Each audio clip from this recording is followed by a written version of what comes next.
Hi, everyone, and thanks for joining us today. I'm Chris Hannay, independent business reporter with the Globe and Mail, and I am pleased to be your moderator today. Before we get started, I would like to acknowledge that the Globe and Mail headquarters is situated in the traditional territory of the Wendat, the Anishinaabe, the Haudenosaunee, the Métis Nation, and the Mississaugas of the Credit First Nation. If you need technical help during the webcast, please click the help desk icon at the bottom of your screen. If you have a question for the speakers, please use the Q&A box on the right. I'll be taking some of the questions a little later on in the chat. Today, we're talking about exporting strategies, especially for small and mid-sized organizations. There are many opportunities for growth in markets outside of Canada, provided you use the right strategy to start and expand exporting. We'll start with a panel discussion featuring Canadian SMEs who export, along with a trade expert. To close out the event, I will interview Mary Ng, Minister of International Trade, Export Promotion, Small Business and Economic Development. The Globe and Mail is presenting this webcast with support from FedEx. We are pleased to have a speaker from FedEx joining us today, along with other experts who are joining independently. We have an excellent mix of speakers for our panel, so let's bring them in. First, we have Marnie Konski, CEO of Thai Society. Hi. Hi. Also joining us is Brad Liskey, CEO and co-founder of True Earth. Hi, Chris. Hi, and finally we have Anne-Marie McIntosh, the Vice President of Marketing, Customer Experience and Corporate Communications with FedEx Express Canada. Good morning, good afternoon. Hi. Let's get started. Maybe Anne-Marie, we can go first. That FedEx has released its new trade index and it has some interesting trends on exporting. What does the report show us about how SMEs are viewing exporting now versus before the pandemic? Thanks, Chris. Well, so we've done our trade index annually since about 2019. And so for us at FedEx, obviously, you called me a trade expert. We actually have over 500,000 trade experts around the world. And really, we want to understand what Canadian entrepreneurs really think about trade, because we do believe it is so important to our economic survival, really, in Canada. So what we're seeing in the 4 years since we started it really is still a sense of optimism. So a really strong belief that trade does matter to Canada. You know, well over 80% of entrepreneurs, small, medium businesses in Canada that we poll do agree that it is really critical to have trade. But what we're also seeing, even after the pandemic, is still a little bit of reluctance to actually get out on that stage. So we see those numbers, really only about half of entrepreneurs want to take their business globally. And we thought that number might be a little bit higher. So again, really strong optimism on trade, which we're really pleased to see, but still tons of opportunity, we think, for entrepreneurs. And that's why we're so excited to be here today, to really hear from Brad and Marnie about, their experience. Trials and tribulations, I'm sure, but really moving into this space because they've just had some great experience, which is really valuable to share. All right, well, with that, let's talk to Marnie and Brad. So Marnie, let's maybe start with you. Can you tell us a bit about your company and your products and what kind of got you started with exporting? So thanks. My company is called Thai Society, and we make anti-chafing slip shorts for women. Basically, I like to call them a boxer brief for women that both prevent inner thigh chafing in warm weather or any time of the year and provide modesty and comfort for sleeping, lounging, relaxing, doing whatever you want to do. And I started the business 13 years ago, really with a mind to start off in Canada. But as I realized that my product was predominantly seen as a seasonal item, I knew I needed to branch out south of the border where the weather would be warmer, more of the year, quite frankly. And I started by actually sending my product out to bloggers. This was pre-Instagram, so there weren't influencers at that time. And ultimately, that's how I got started inadvertently with exporting, especially to Australia, when a blogger there found out about Thai Society products and wrote about them. And her readership was predominantly Australian, and suddenly was in a position to start shipping all of my shorts out to Australia. And similarly had the same thing happen to the US, where this is back in the days of pre-pay to play, where you could actually send your products out to people, they'd write about it, and then I'd get those customers. So I sort of was forced into exporting at the same time as making it really part of my strategy from the get-go in order to grow my business beyond just Canada. Mm-hmm. And Brad, what can you tell us a bit about your company and what made you make the decision to start exporting? Yeah, absolutely. So True Earth is based in British Columbia, and it's a eco-friendly household product company that's really committed to eliminating plastic from landfills and oceans. So our hero product is the zero waste laundry detergent that comes in a strip format rather than liquid or powder. But at its core, what we've discovered is that True Earth has actually become a movement, and literally is being called the True Earth movement right now, with over 650,000 true change makers, which are our customers, in 70 countries, combating the billions of plastic containers dumped in landfills and oceans globally every year.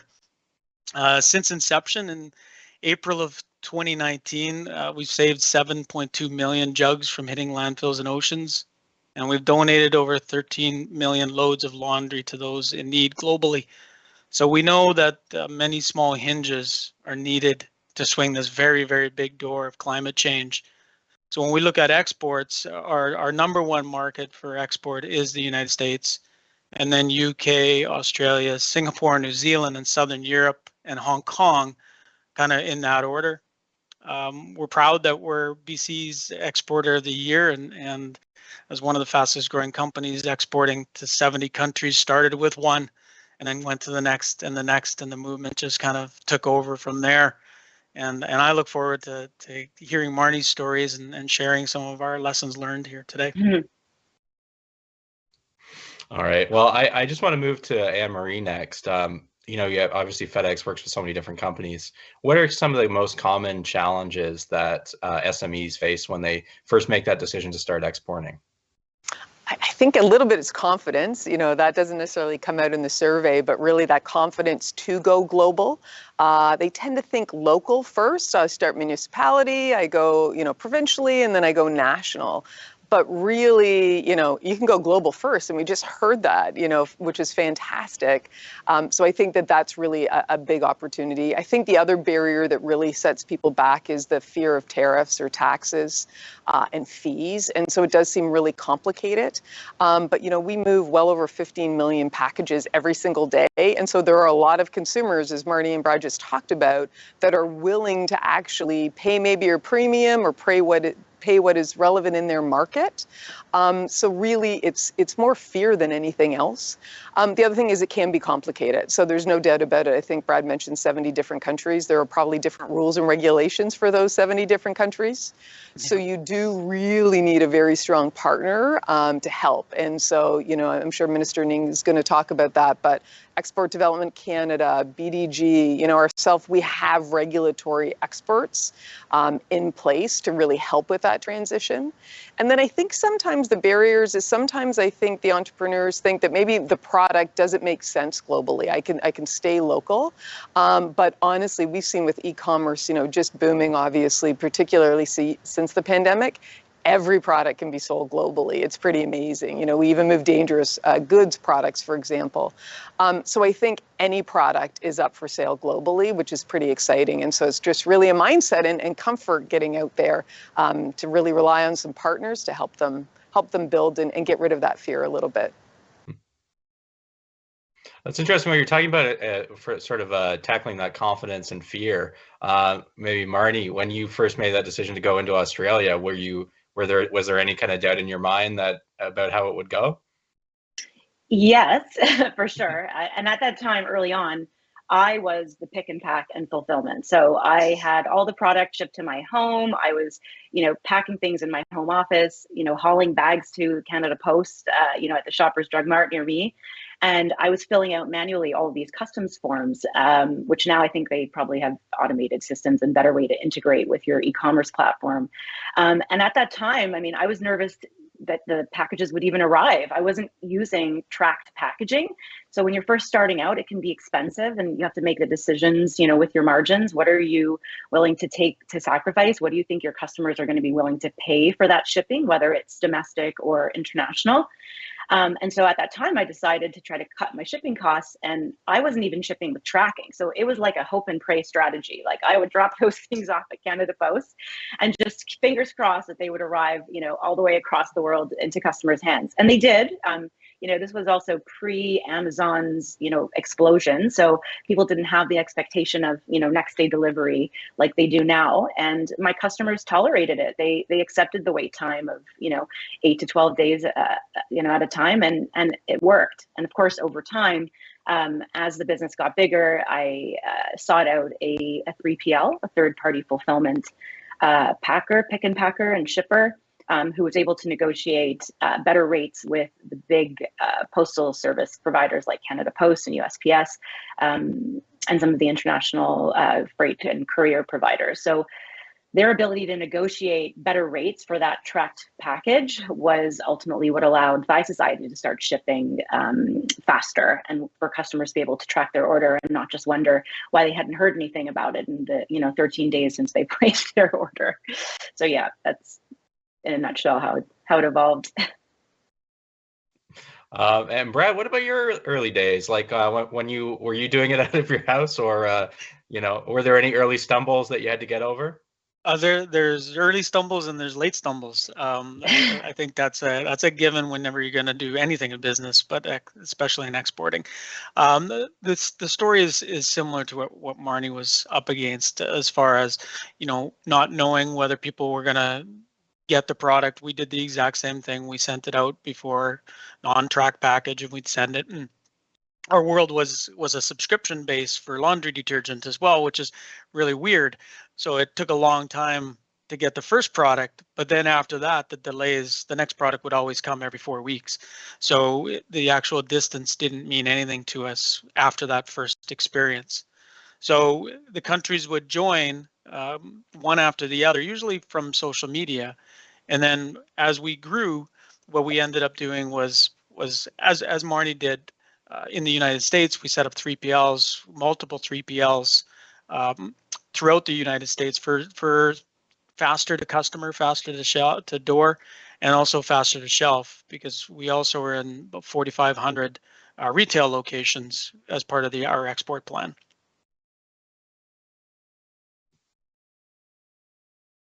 Wow, and maybe we can just talk about that, since you both mentioned 3PLs. Like, how do you make the decision about which options to go with, maybe what partnerships to pursue? I think it seems like there's more shipping logistics companies popping up all the time. So how do you decide what are the ones to work with? Yeah, I can start with that. So our decision process was someone who was very, very agile, could grow with us because we're in hyper growth mode, that had some international connections as well if we needed to drop another country on board, and they had the technology that could connect to our software. If we lost sight of that technology, or there's any type of gap between the purchase and the trackability, then it became a no. We didn't go to the biggest ones, but we went to a fair-sized organization in order to have multiple locations, and we could do inventory pooling as well, which is very important in the United States with the number of SKUs we have. Yeah, and I'll build off of what Brad said. I think first and foremost, the decision to work with the 3PL was a conscious one, because I didn't want to set up shop in-house with pick and packers and then worry about, having those packages shipped across the border. I mentioned this earlier, but a large portion of our business is in the US, and there is a cost to trucking those packages from the warehouse to the border.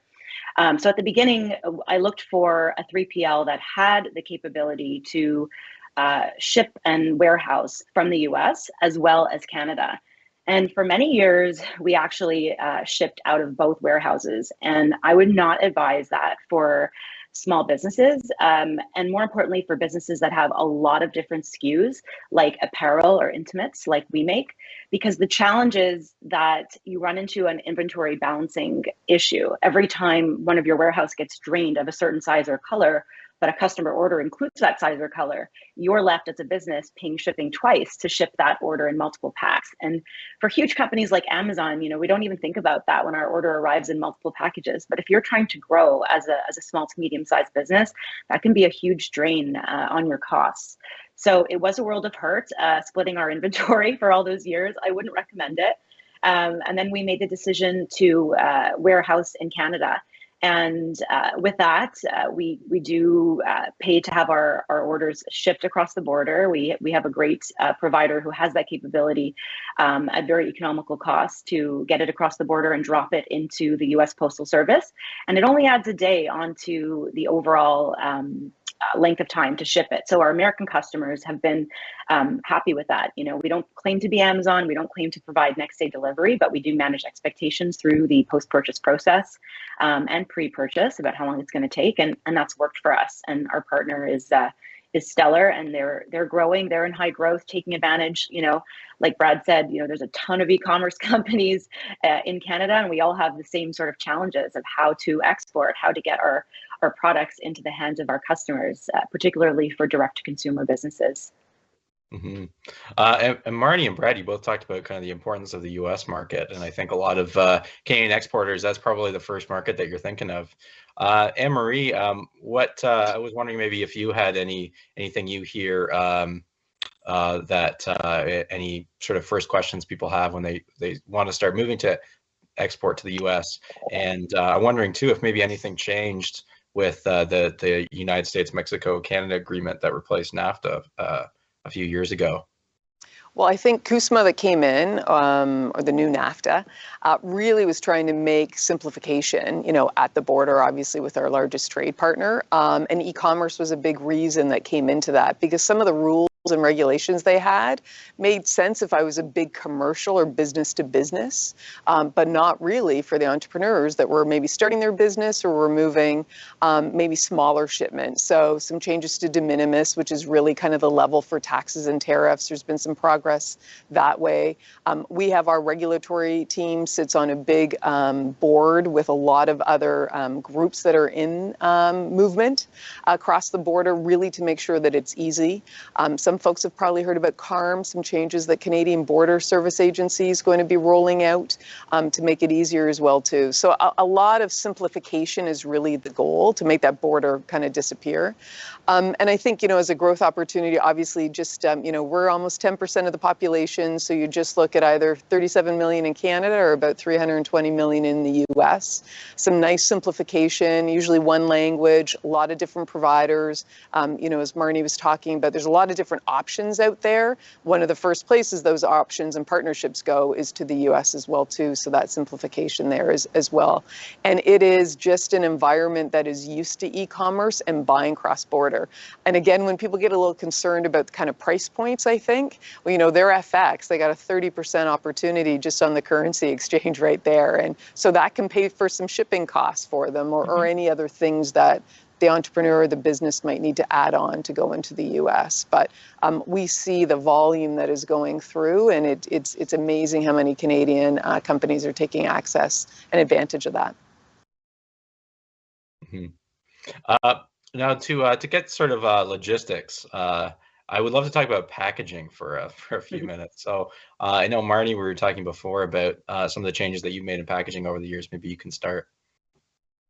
Sure. So we all shop online. There's nothing like that excitement when the doorbell rings and your packages arrive and you're all excited to open it up and you know what you bought already, but there is an experience and a joy in the unboxing, which we recognize at Thigh Society, but we also recognize wanting to be responsible to the environment, and also recognizing that shipping weights have a cost to them. And, you know, we have to build that into our margins. And, you know, for many e-commerce businesses, sorry, my earbuds are just falling out here.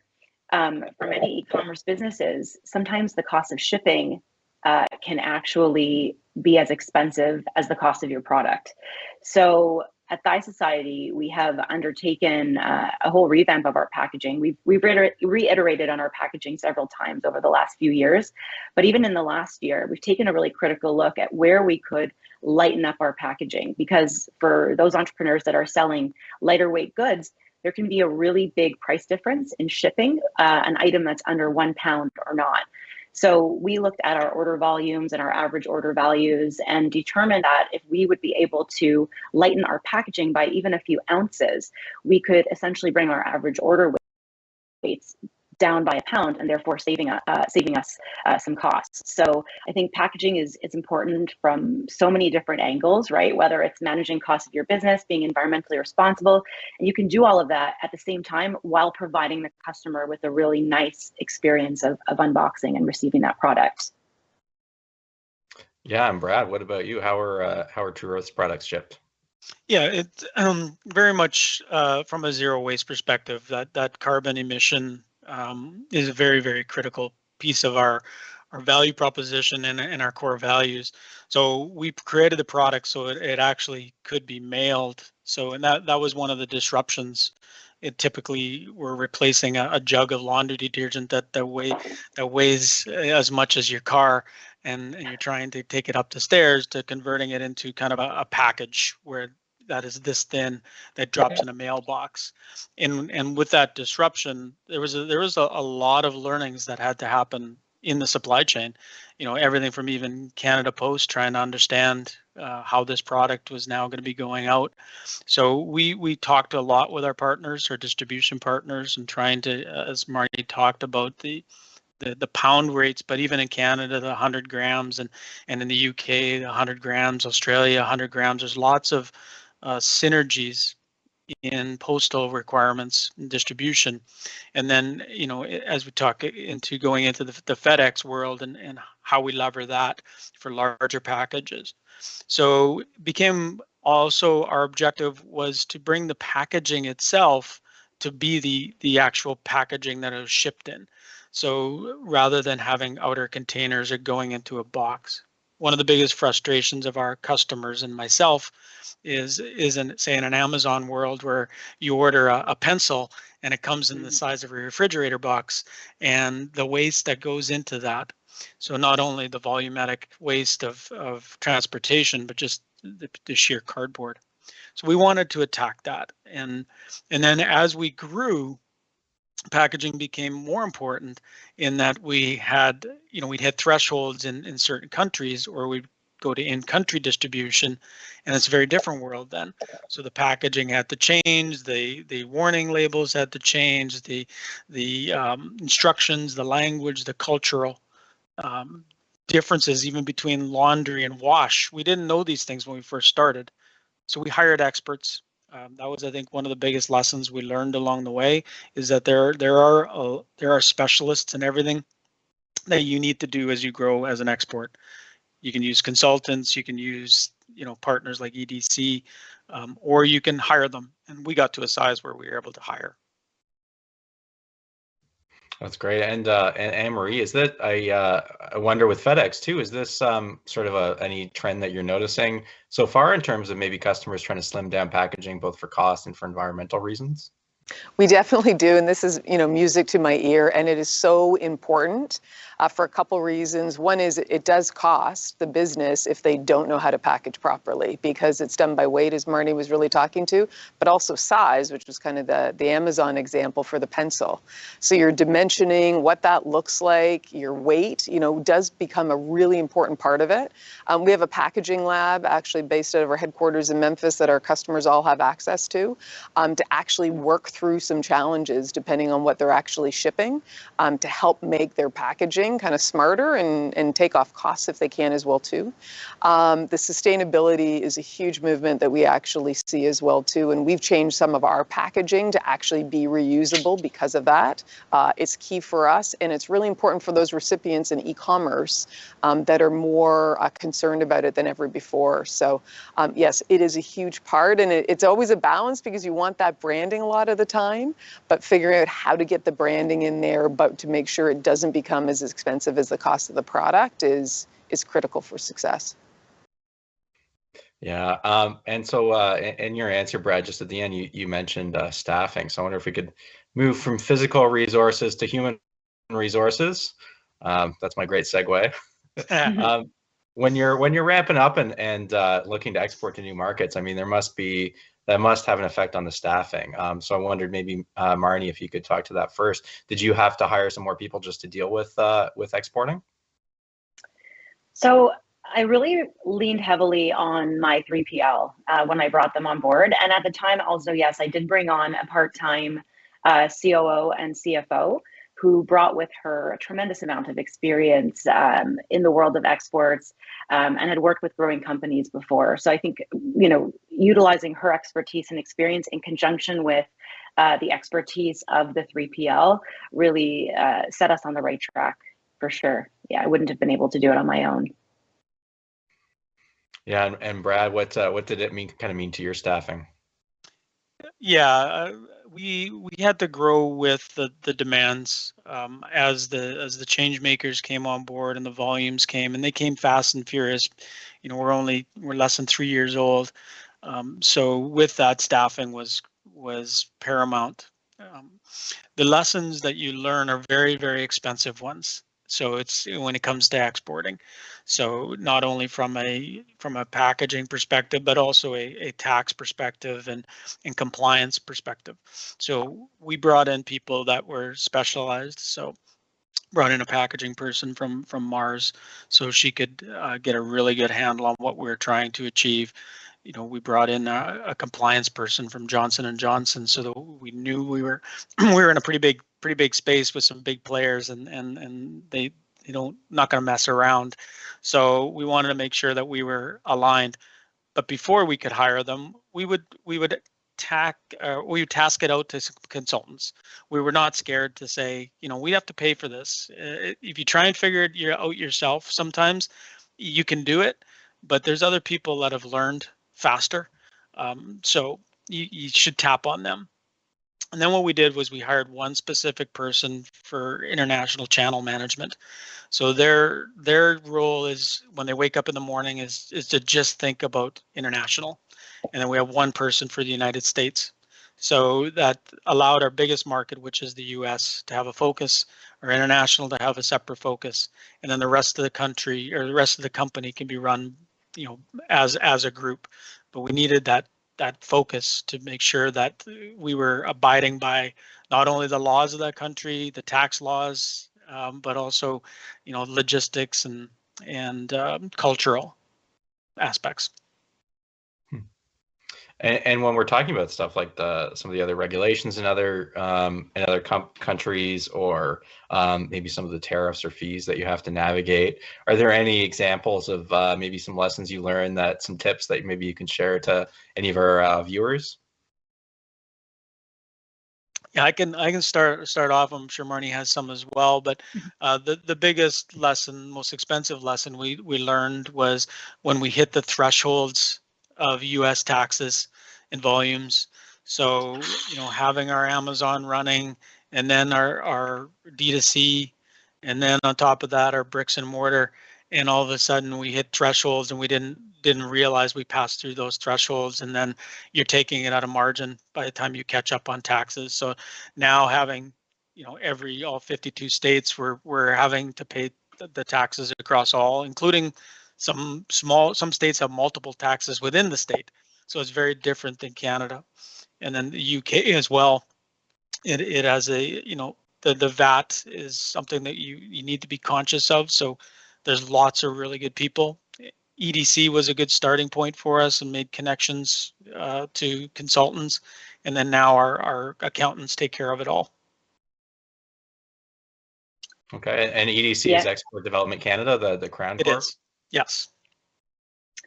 Yeah, and I'll pipe in here. Like Brad, he's referring to the when you hit an economic threshold, or if you have employees in a certain states, they will force you to charge taxes on all sales in that state, which you then have to remit. So that was interesting to find out about as well. Luckily, we're on Shopify, and there's a couple of apps. TaxJar is one that we use. There's another one called Avalara, where it basically plugs and plays into your Shopify, and you do need a resource, I would say, on your team to help manage that tool. But it does definitely help you understand where your tax liabilities are, and then you can go ahead and file and pay your taxes to make sure that you're not owing in any states where they can come after you. And it's still relatively new. A lot of the states don't have their ducks in a row for international companies is what we found, because when my CFO calls and explains that we're a Canadian business and we sell and we've hit Nexus, a lot of their internal operations are really geared at dealing with American-based companies. So that's been a learning curve as we go in terms of educating even some of these, state tax officials on how things work in Canada, and asking them for new forms so that we can submit them. And then I'd say, shifting gears, something I was thinking about while Brad was talking is when you're a direct-to-consumer business and you're thinking about where to warehouse your inventory and ship it from. Like I mentioned early on, when Thigh Society first started, we were shipping out of 2 different warehouses. One was in Savannah in the US, and another one was here in Mississauga. And at that time, actually, our products were manufactured in Canada. So we are essentially putting all the customs declarations forms with our manufacturer from our Montreal factory and shipping them to Savannah. And in some cases, if we ran out of stock in our Mississauga warehouse, Canadian customers would have their inventory shipped from the Savannah warehouse. Well, we learned fast from customers that they were being charged duties on those products, which was just crazy, because the products had actually been made in Montreal, shipped to Savannah and then shipped back to them. So all to say that from a small business owner's perspective, it's good to know that if you're not using a courier service, if you're relying on something like a Canada Post or a US Postal Service, American shoppers can shop online internationally for up to $800 worth of goods without paying any duties on it. And that number is, I think, $20 for the same for Canadians shopping online from international businesses. Sometimes I think CBSA lets things go, up to $40 or $50. But if your average order value is higher than that, and you're shipping Canadian customers merchandise from a US based or other international warehouse, you may be, faced with customers asking why they're paying duties on that. So unless you set that up front, and we do that, unfortunately, we have to. We're not a big enough company yet to absorb the customs and duties fees for all of our international customers. So there are some countries like the UK who tend to crack down a little bit more on that. But I just thought that was might be a good point for some people on this call to hear. Mm-hmm. And if I will, Chris, too, one thing, depending on what product you have, you should check to see whether it's a duty-free product, because there are agreements with other countries than just the United States and Mexico. So, and this was a lesson we didn't realize, is that our product going into the UK is part of the agreement. So we were in a good spot there. All right. Well, we're starting to get some questions in from the audience, so we'll switch gears maybe and start talking about some of them. So if you're watching and you have questions, now's a good time to start sending them in if you haven't already. All right, let's start with this one. Question from an audience member: could Marnie or Brad talk about the logistics of free online returns? Maybe we'll start with you, Marnie, because when I talk to people in apparel, this is like one of the #1 sore points in e-commerce right now. So I might disappoint the audience because we sell underwear. And so for hygiene reasons, we don't accept returns of our products for the safety and protection of all future customers. So that's not something we've really had to deal with. We do offer some great customer service, and if customers aren't happy with their products, we will basically just help to find them a new size, and in some cases ship them a new product and have them donate the product to a local women's shelter, for example. So I think returns are complex. Maybe Brad can speak to that a little bit more. I know they can be a real headache, but it can also be a business decision to not accept returns. I think the bigger question is, how are you going to make your customer happy if you're not accepting returns, more so than even the logistics of getting it back, because it might cost you more to get that product returned back to you than it will to get a customer for life, for example. Yeah. Okay. So that's one strategy to deal with returns, is to make a product that cannot be returned. All right, Brad. What have you had to deal with returns?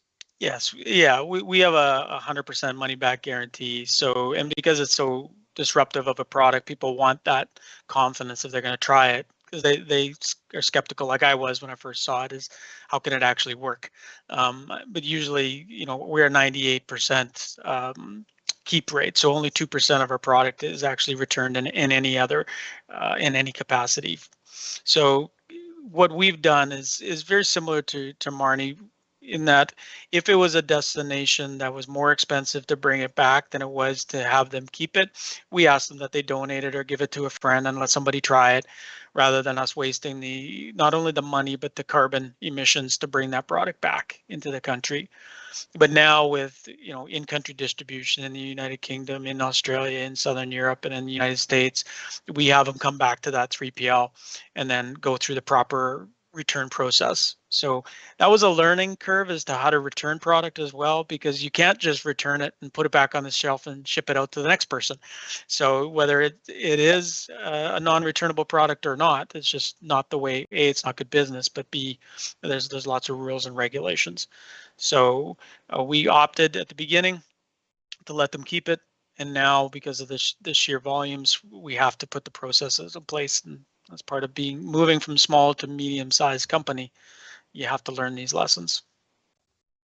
Mm-hmm. And I don't know. I don't know if you have any experience dealing with this, Anne-Marie, but is this something an issue that FedEx dealing with sort of return logistics has been exploring?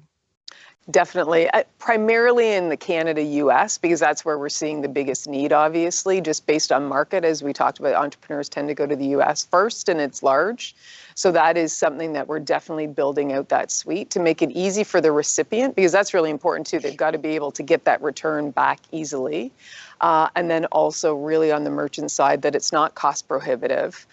It helps with their inventory management. And so it's really kind of an end-to-end piece that we're working through on that area. And we do some, with our customers to figure out how best to do that. Some are getting into consolidated returns, depending on how big they are. And then that helps again back on that cost. And so really working with, I think, the merchants really on what is the best solution for them. And we do know a lot end up, based on their customer experience, is they keep the product. And then how else do we get you back kind of for future products as well, too. But yes, we see a lot of being written up about it this year, that 2022 is the year of the return. And everybody wants it solved. And so we're actively working on that. All right. And moving on with shipping cost related question, one audience member was wondering, for B2C shipments, you have to find the balance between faster transit time and cost. Who is driving this decision, the end consumer, or do businesses take the lead? So how do you balance that faster transit time and cost? Maybe Brad, do you want to start with this one? Yeah, I think you need that. There is this expectation now of consumers of the Amazon experience. I order it before noon and I've got it before I get home. And that's a bar that no one can keep up with. So you do have to run this balance.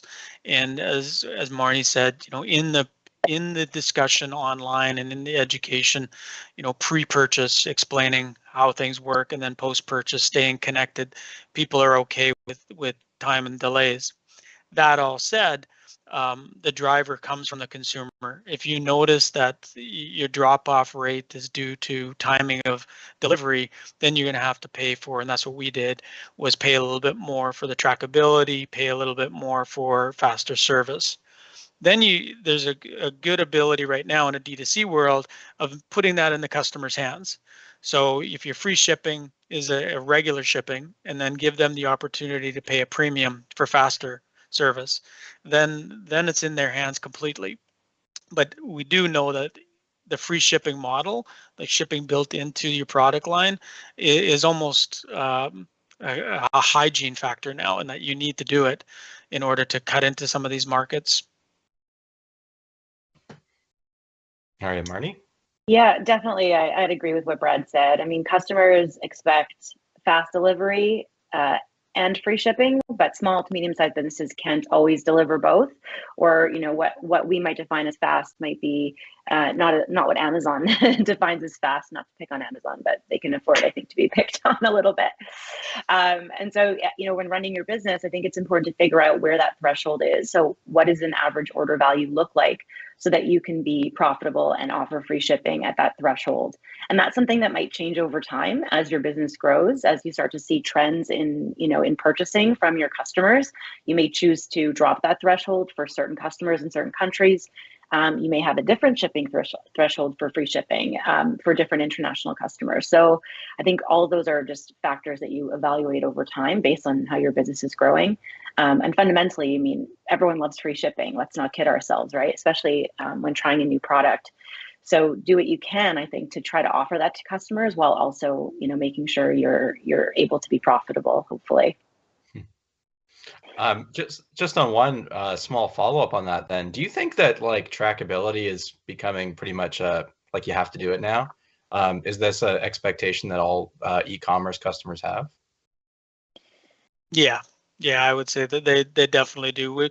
We went untracked. We still have in Canada, we have some untracked, and we got a monthly subscription, so you're constantly getting it, so it's less worrisome. But otherwise, they're calling your customer service, and they're going to charge a bigger bill in human resource and human capital than it will be to pay for that tracked parcel. I was just going to jump in maybe on that. We get millions of hits to our tracking every month.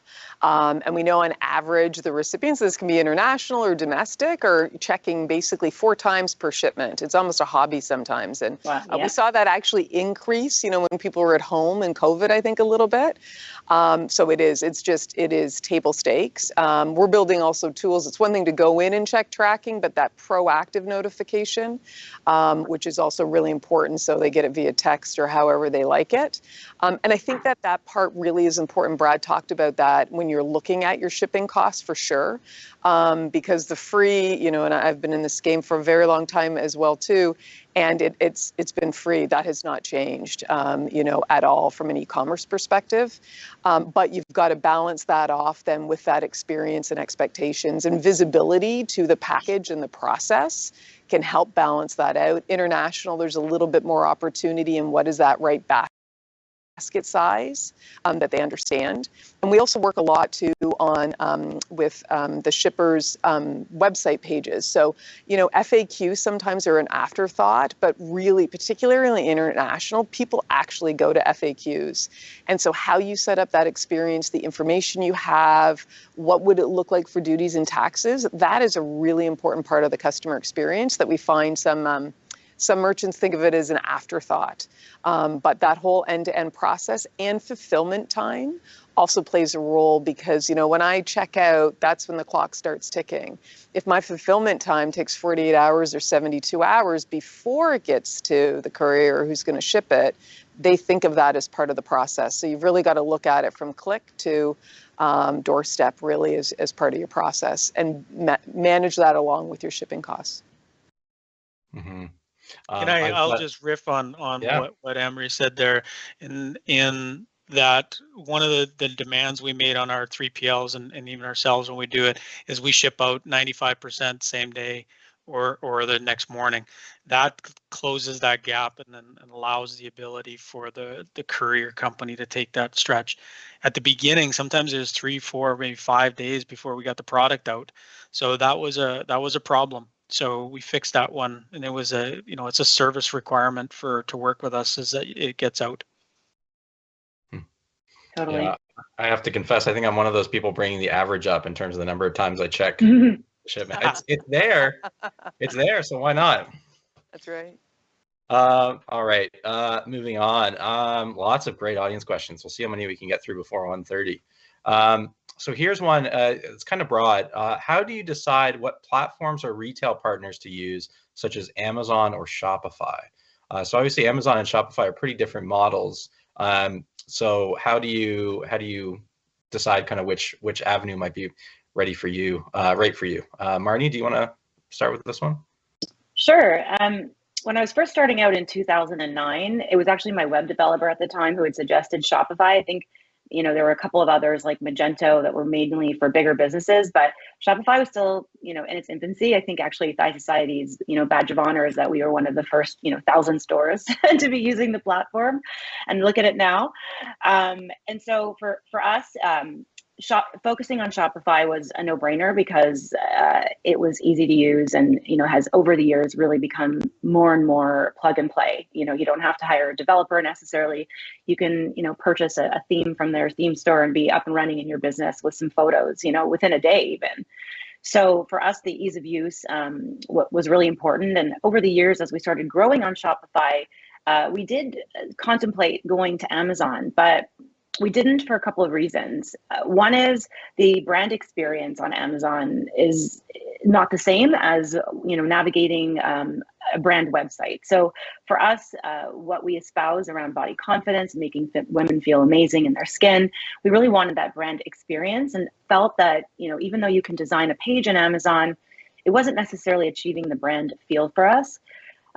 Second of all, it's expensive to ship with Amazon, and you have to manage your inventory somewhat separately or allocate inventory to Amazon. And I think I just felt personally that I wanted to grow a little bit steady and slow. And while it was tempting to say that hopping on Amazon could give us, exposure to all these new millions of customers, it might detract us from focusing on our direct to consumer website and business. And so, quite frankly, I wasn't feeling like I wanted to allocate the budget and spend and time and resources to building out that particular channel. And we decided to focus on direct to consumer while also doing a little bit of wholesale, using manual Excel spreadsheets to brick and mortar retailers and sticking just in Canada. And so, yeah, I still stand by my decision that Amazon's can be a great platform for growing brands because it just gives your brand a lot of exposure. But you still have to spend some time, nurturing that platform as well. And there's some spend in terms of getting people to drive them to your page and paying for search terms and things like that. So it's almost like running a completely separate business unto itself. And I just chose to stick with Shopify because it was, my one-stop shop for easier to manage for my team and for our customers. Mm-hmm. And Brad, what do you do? Yeah, so we are on Amazon. It is definitely a large market for us. We consider it another revenue channel, no different than we do bricks and mortar wholesale or even our fundraising channel. So it is necessary because we have a reality that several people come to our site or see our social media or watch one of our videos, get a little bit of education on our site, and then leave and go buy the product on Amazon. So some people are Amazon shoppers, just plain and simple, and they've got their regular order, so they add it to that. So that being said, our tech stack for our direct-to-consumer business, though, is on a software called The Machine. So we found that Shopify, when we launched, just wasn't capable of doing the global growth we wanted to do. We wanted to have an experience in every country as if we were local in that country. So the machine gave us the ability to transact in the currency that was of the country. So we're now transacting in over 27 currencies, as opposed to converting it all into the US currency and their price changing on a monthly basis based on the currency fluctuations. So it allowed us to anchor prices in big markets like the UK and Australia. So we opted for the machine. It also had built into natively, it had the subscription processing, the one-click upsell opportunities, the ability to manage your subscription, because we changed products. People wanted 1 cent 1 month and wanted to do another cent another month. So it gave us a little bit more flexibility than Shopify did. I just want to thank audience members again for sending in questions. We got lots of questions. We're going to try to get through as many as we can before 1:30. Next question. This is actually just for Anne Marie. Anne Marie, any tips on reducing the cost of sending large, heavy products within Canada and the US? I think, we talked a little bit about that on the packaging lab and understanding how it works. Weight and dimension is really, really critical. So, I would say we've got it on the website. We've got a whole packaging lab on our website, and this was not about us selling, but I really do think you start with salesperson Google, you come to our site to understand what that would actually look like.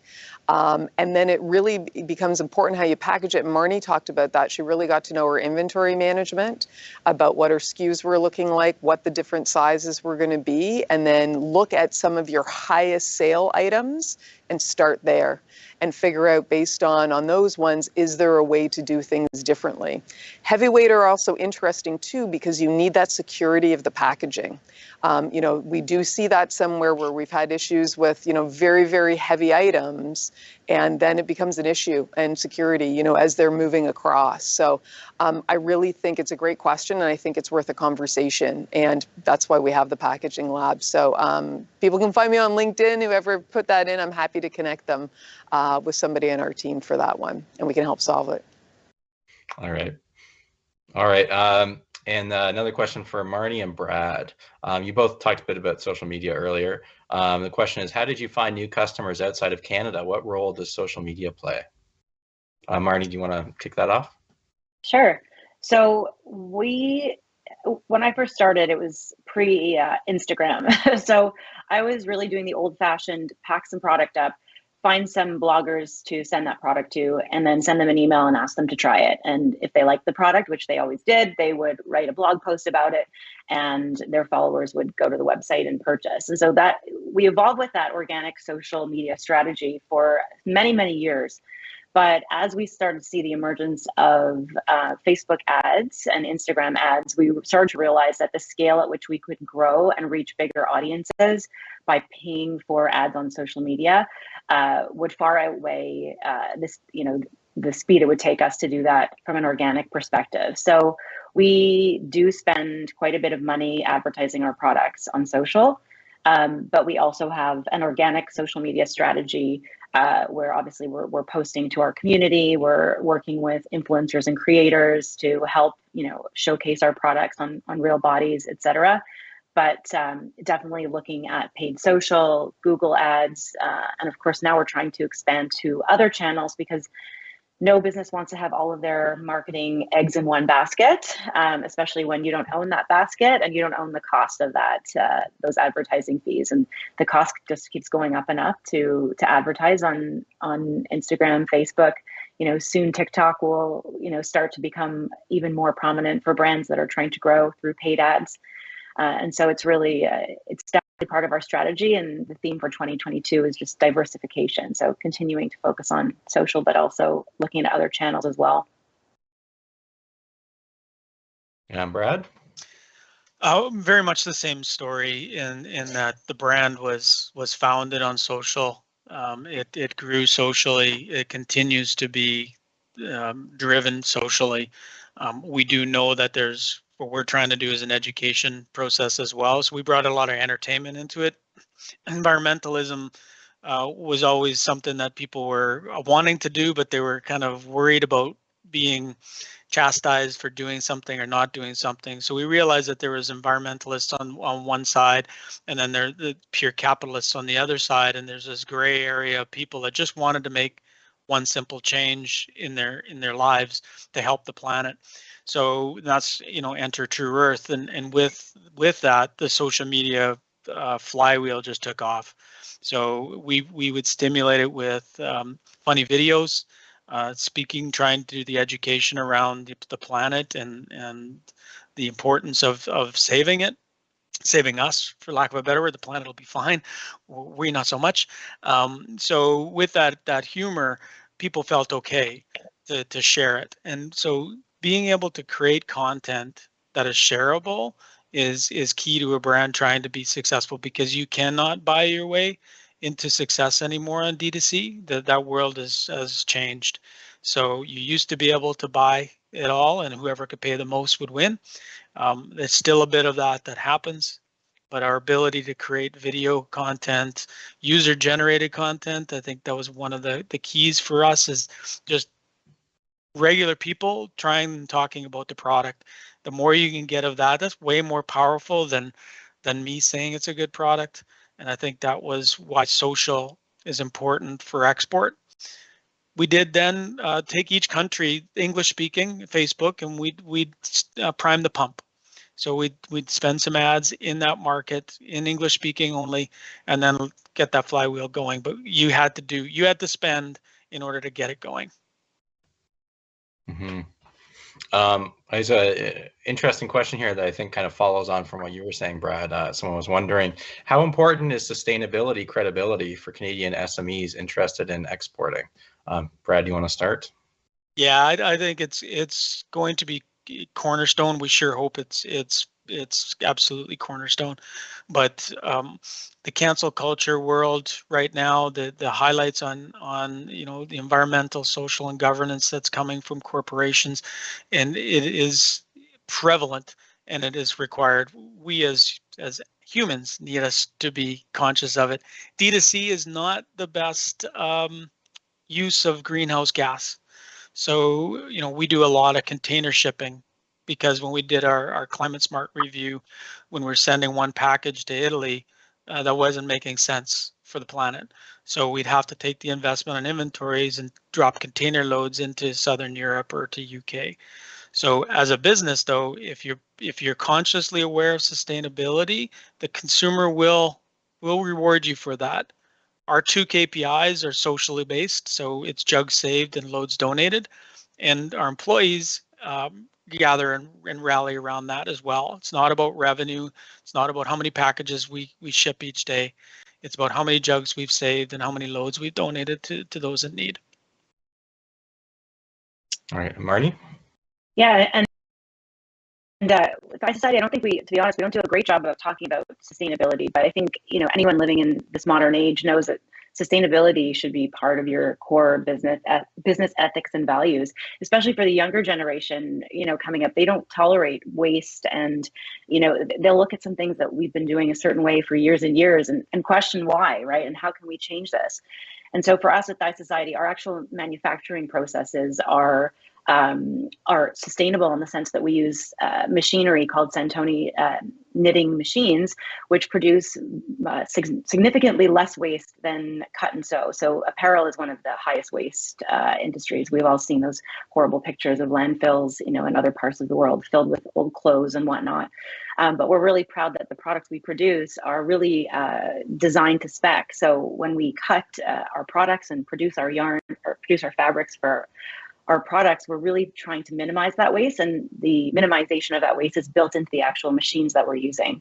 So we certainly should start doing a better job communicating that to our customers, because I think it's important to all customers, not just international customers, and not just in the context of exporting. All right. So we don't have much time left. So wondering if we can kind of move into the lightning round. I'm going to try to get through a few more very focused questions here, and maybe we can just try to have some quick answers. So the first one is, how do you manage currency fluctuation risk? Maybe Brad, you kind of touched on that briefly before. Is that something you think about? Yeah, we do. We'll Forex futures on it now. But in the past, it was managing it one currency at a time and making sure that you didn't fall asleep at the wheel. And Marnie? Same. We buy futures for U.S. currency for sure. Yep. Same. Nothing more to add. All right. Great. I'm glad you're on board with this. It is what it is. Lightning round. I like it. All right. And we sort of discussed this earlier, but maybe just a bit more targeted. How do you know when it is time to hire exporting specialists or staff? I don't know, Marnie, do you want to start with that one? Was there a specific moment? I think it probably wasn't a specific moment, but it was a period of time where I realized the amount of time it would take me to get up to speed to uncover all the rocks and figure out what I didn't know was just not worth my time, given how much of attention the rest of the business required of me, that I needed to sort of parachute that expertise, that I couldn't do it all on my own. And so there was a decision made that, maybe the business didn't have the money at the time, but it was important to spend it because there was no way we were going to grow if we didn't have that capability. And that happened around the time where I brought in my CFO and the 3PL. So it's kind of like a personal judgment, I guess. Yeah. And time. There's only 24 hours in the day. When you're starting out, you're spread thin in so many different directions. You have to ask yourself, what am I willing to take on? Am I willing to become an expert in this area? Or does it make more sense for me to devote my skills and expertise to learning about this other aspect of the business and nurturing that and outsourcing this other part to someone who already is an expert in it? Mm-hmm. And Brad? Yeah, mathematically, once it becomes a double-digit percentage of revenue, you should be putting a spotlight on it and asking some people. We're fortunate that almost 70% of our revenue is export, so we need these people. But at the beginning, you couldn't afford them, but you have to do it. You just have to. All right, and very last question. for the panel. Someone wrote in, I am an e-commerce store based in Canada. I sell travel and luggage items. I want to target the US market, but I haven't found any help to help me set up sales in the US. Where can small businesses go to get basic export help? So is there anybody that you turned to when you made that decision? Yeah, we went to Export Development Canada. So just reach out to the local office in your city. They'll direct you to somebody and take some conversation and speak with you. And then from there, probably connect. They're amazing at making connections. And we use EDC for everything from culture alliance to connections through to the finance side. So I'd start there. All right, and Marnie? That's good advice. All right, great. Not going to step on that. Okay. Well, I think with that, we have wrapped up for the day. We'll leave it there. I'd like to thank Marnie, Brad, and Anne-Marie for joining us today. My pleasure. Thank you for having us. All right, thanks very much. And I'd like to now welcome our final guest for the program. I'll be speaking for a few minutes with the Honorable Mary Ng, who's the Minister of International Trade, Export Promotion, Small Business, and Economic Development. And throughout her 20 years of public service, Minister Ng has been a devoted community leader with a focus on creating jobs, fostering entrepreneurship, empowering small business to innovate and grow. Minister Ng, thank you for joining us today. Hi there. It's really terrific to be here with you, Chris, and I want to thank all of the panelists because I got on here to listen to all of you for the great panel discussion, and as I was listening, I thought, well, here is the perfect group of businesses and a provider like FedEx who can give us a whole lot of ideas about how it is that we can even do better to make you and other companies, SMEs across the country, be even more successful in that export journey. All right. Well, not to put you on the spot, but was there anything you heard that you thought I should write that down? Yeah, you know what? I certainly did. I mean, I heard that some of the simplification of the rules in the newly negotiated CUSMA or the new NAFTA is helpful. That's what it's intended to do. I mean, I think about the meeting that I have, and I have them. There are committees that meet regularly, but I certainly have it with the U.S. and Mexico about how is this working and how's it working in particular for businesses. I love the perspective about diversification and how businesses are looking at how to grow into international markets. The United States, of course, being one because they are Canada's largest trading partner. But I always tout that Canada is the only G7 country with a free trade agreement with every other G7 country, and we have access to 1.5 billion customers. And how can we keep doing the work we are doing so that businesses can have the experience that these entrepreneurs and businesses just talked about with an ease, so that as a small business, you're trying to do all kinds of things. But how can we make it easier? I loved what I think it was Brad who talked about growing the business through social channels. And all of a sudden I thought, that's interesting, because if we could take what we have as assets and help the businesses across the country and through your channels, help share this information like the way you are here, Chris, through this panel and through your modality here, then sign me up to help Canadian businesses. Like I say, my job is the Minister of Startup, Scale Up, and Access New Markets. All right. Well, I guess the first real question I have for you then actually is about that title. You just gave a shorter version of your title. Your full title is Minister of International Trade, Export Promotion, Small Business, and Economic Development. I feel like you must be Canada's first Minister of both international trade and small business. So why is that? Yeah, very good question. The Prime Minister put these two portfolios together and appointed me as the first minister with both those portfolios, because in Canada, 99% of all our businesses are small businesses, 98% when you count the medium-sized businesses in there. We have unprecedented access to international markets.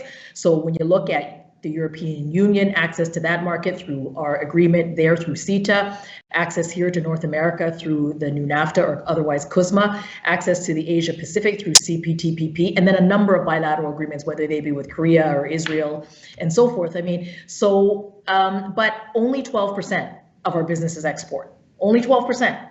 So we can be doing a far better job. And what is the better job? The better job is making sure that the assets and the resources that we have in the federal government are made easily available, focused on small businesses. And when we talk about inclusive growth, like when you look at all of the agreements that our government has negotiated, they are intended for inclusive growth. So it means women entrepreneurs, Indigenous entrepreneurs, racialized entrepreneurs having access through small and medium-sized chapters in those agreements, so making it easier for them to access those markets, and really making sure that the tools that we have, the Trade Commissioner Service, I heard a lot about EDC, BDC, as you're trying to grow your business here domestically before you grow into the international market, and the range of supports that we have there to help our businesses grow. So putting the two files together is very deliberate from our standpoint. It is to make sure that we are putting the weight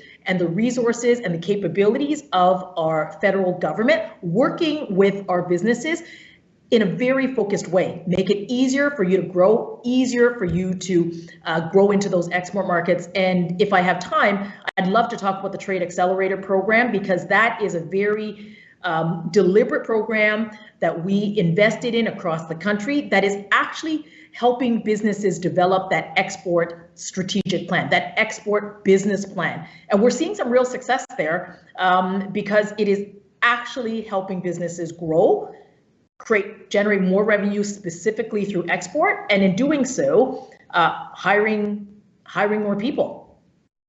Mm-hmm. I think we'll have an opportunity to talk about that program, because one of the big things I wanted to ask you was about the wide array of government programs that are out there, particularly ones maybe that have launched in recent years. I've covered a lot of programs that the government launched as a result of the pandemic. I just the other week, I wrote a story about Export Development Canada was making its investment matching program permanent. It had launched this program in April 2020 as a pandemic measure so that startups could get some government funds to help them when confidence from investors was looking a little shaky. And I was so surprised that in 2 years I had never heard of this program before. And I think that there's lots out there like that. So I wondered maybe if you could just sort of tell us what are some opportunities or programs there that small businesses could access that maybe they just haven't heard about yet. Yeah, that's such a good question, Chris. I mean, for me, taking on this role has been so focused on looking at this role from the standpoint of small businesses and what it is that they need. And as you sort of, take a look at the array of programming across the government, I mean, for those that, that are in tech or that are looking for sort of early stage capital and so forth, I mean, there's a whole range of supports through starting up, whether it's, working at incubators and accelerators, getting access to IRAP funding, and then getting some localized funding through the various development agencies across the country. And then when you look at, businesses that deliberately want to grow through exporting, the Trade Accelerator Program is it's the best example of where it is a sort of a one-stop shop that is going to help a business go global. So it's you go through this program, there's about 1,000 businesses that have gone through it so far since we launched it. And here are sort of some of the stats that I thought was really interesting. Like those that went through the program saw a 30% increase in exports as part of their total revenue. They also saw total revenue growth at about 18%. And what that program does, it actually connects the dots, right? So if you are working in market, you're going to sort of figure out, well, do I export to the US, or is the European market a better market for me, or is Asia a better market for me? So helping define where you want to go to grow your business is part of that work. The Trade Commissioner Service, which I often call the best business development and sales and problem-solving team across the world, is an enormously excellent asset. It's also free, by the way. Everything I'm talking about actually is free from the Government of Canada. And the Trade Commissioner Service work in market. So they are there to help Canadian businesses, hold their hand as they get into that market, navigate them to business introductions, B2B introductions, B2C introductions, and help them sort of solve some of the issues. I heard one of the panelists talk about not understand sort of some of the customary rules in the market, not understanding, some of the regulations. That's what some of that Team Canada asset is there to help. Our Canadian businesses, and then Crown corporations like EDC that looks after insurance, that looks after mentorship in some of their programs, particularly focused on women entrepreneurs. For women entrepreneurs and Black entrepreneurs in the country, while it isn't specifically focused around export because we've got these other assets that help them export, it really does focus on starting and scaling and growing domestically in Canada. So what is it that we're looking to do here through these ecosystems? Mentorship, training, access to business networks, and just creating those conditions for businesses to grow in their communities or in their sectors, so that what we're able to do is create Canadian enterprises that will then be able to look beyond the Canadian market and grow through exporting. Mm-hmm. I'm gonna ask you this question. I don't know whether you probably won't be able to answer it, but maybe you will. I'll try. It's the beginning of the year. We got the budget coming up. Is there any kind of changes, things that people should be looking forward? If you're a small business and you're thinking about export opportunities, is there anything new coming up that they should be looking at? Well, you know what I mean. I always advocate for greater supports for our small businesses, and this budget will be no different. I mean, we are in a time where we are coming out of this global pandemic, and we very much want to make sure that our businesses have the supports and the tools. And you've seen a lot of the emergency supports through COVID, but well before COVID. I mean, we put together and stood up assistance and supports precisely so that we can help Canadian businesses be competitive in that e-commerce space. Like you saw in budget last year's budget, so budget 2021, a $4 billion investment to help Canadian companies digitize. And when I listened to the panel that was here, I can see, while we know how important that capability is, we are going to help a number of young people get opportunities to become digital advisors to help those, so in fact, connecting those great human capital in our young people to help small and medium-sized businesses digitize and grow into, and grow their business, pivot their business. So that came out of the last budget. And you're seeing $10 a day childcare. And here's the reason I say that that's important. I mean, it is a smart economic policy because we know that getting more and more women into the economy is actually, we get a really incredible return on our investment. So I lead the women's entrepreneurship strategy. It's a $6 billion investment by the government of Canada that we started about 3 or 4 years ago. Today, about 5,000 new businesses, women-owned businesses have started, including during the pandemic. We've helped over 7,000 businesses grow their business. And here's the ROI. A $6 billion investment, we know that if we add more women to the Canadian economy, we can add up to $150 billion. So that's the ROI. So why wouldn't we make sure that we are also supporting women entrepreneurs and businesses in particular with affordable childcare and early learning, with programs like parental leave, so that a female business owner decides how she wants to both be a mom and a business entrepreneur and owner. I mean, and to be able to do that with with smart economic policy and social policy that really is intended to drive our economy, help grow our economy, and to not leave people behind, right? I mean, the Black Entrepreneurship Program is precisely about that. We have heard, and studies after study have been done around barriers to access to capital and financing, right? And we've been working very diligently with Canada's banks, with the BDC, and co-developing a program with Canadian Black business leaders and community organizations so that we are standing up ecosystems of support so that we can also ensure that those terrific entrepreneurs and businesses also contribute to the Canadian economy. So inclusive growth, starting up but growing, a lot of opportunities in the green growth space. I mean, I heard Brad talking, it was wonderful. I mean, and some of the things that I heard them talk about, which is, you know, some of those very real issues around shipping, or how do we make sure that as you're going into the different markets that these tools and assets are there, and that as we are negotiating trade agreements, I mean, I'm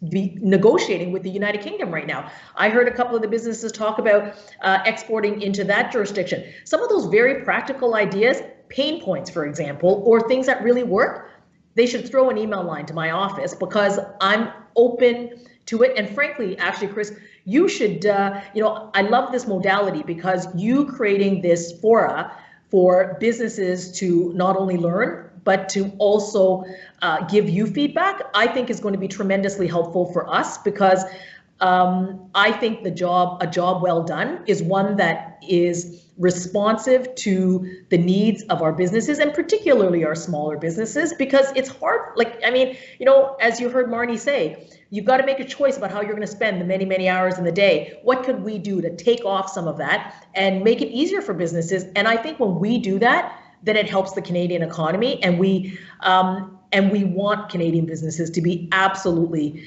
competitive as we come out of this pandemic.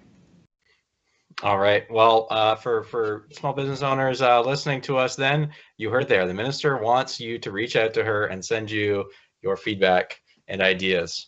Well, I think we're running up to our time. So, Minister, and thanks very much for joining us.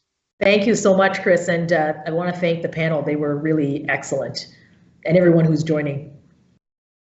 Yeah, they were. It was a good panel. Yeah, terrific. Great questions from the audience too. Yeah, I really appreciate that. That makes my job easier. I have fewer questions I have to come up with. Okay, and of course, I want to give a big thank you to everyone in the audience for listening in. A reminder, you will receive a link to the recorded webcast in about 2 weeks. Thank you again, everyone, and enjoy the rest of your day.